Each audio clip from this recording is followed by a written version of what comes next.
Baada ya kupokea amri 10 na kunena na wana wa Israeli, kisha Musa akapanda juu ya mlima kuongea na Mungu tena.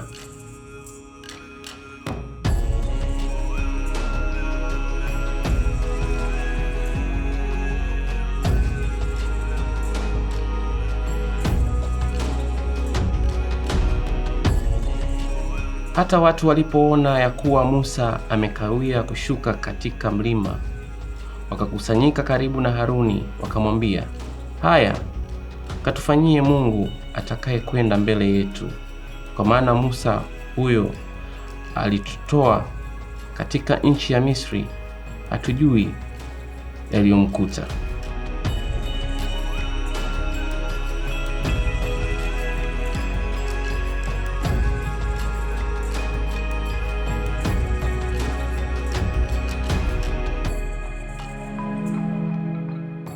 Watu wakamletea Haruni dhahabu, akaipokea na kuyeyusha na akaifanya iwe sanamu ya ndama.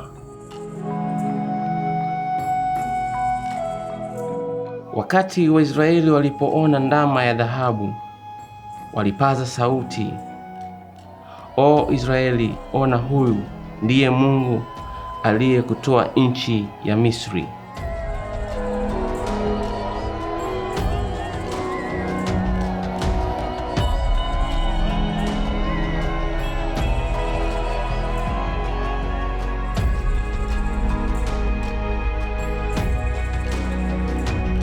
Wakaondoka asubuhi na mapema, wakatoa dhabihu na sadaka kwa ndama ya dhahabu.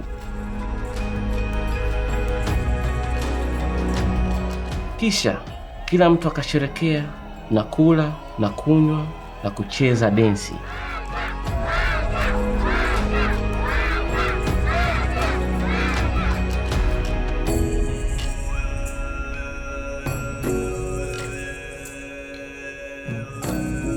Bwana akamwambia Musa, "Haya, shuka, kwa maana watu wako uliowatoa katika nchi ya Misri wamejiharibu nafsi zao na kupotoka."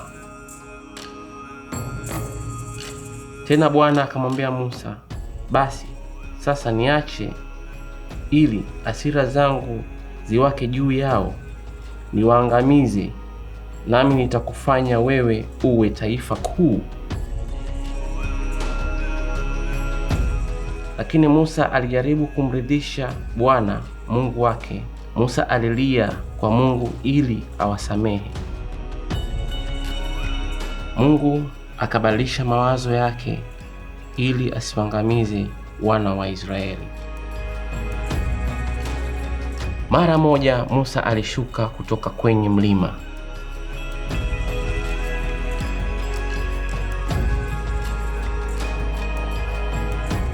Alipokaribia kambi, Musa aliona ndama ya dhahabu na watu wakisherekea kweli kweli. Basi alijawa na kuwaka kwa hasira.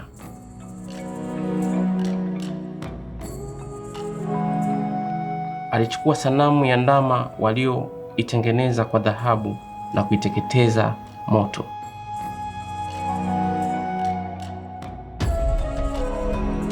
Kisha akaiponda hiyo sanamu ya dhahabu kuwa vumbi, akaitupa ndani ya maji na kuwalazimisha Wanaisraeli wakunywe maji yake.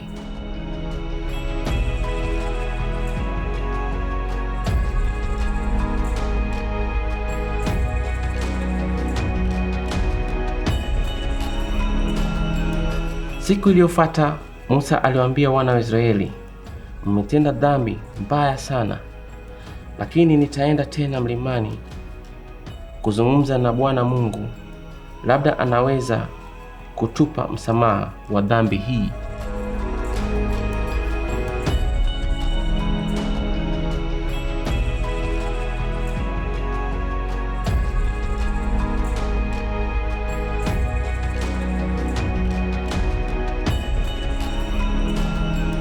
Kisha Musa akarudi mahali ambapo Bwana alikuwa, na Bwana Mungu akamwambia Musa, wakati siku itakapofika ya kuuliza Waisraeli kuhusu hesabu, hakika nitaweza kuwajibisha kwa dhambi zao.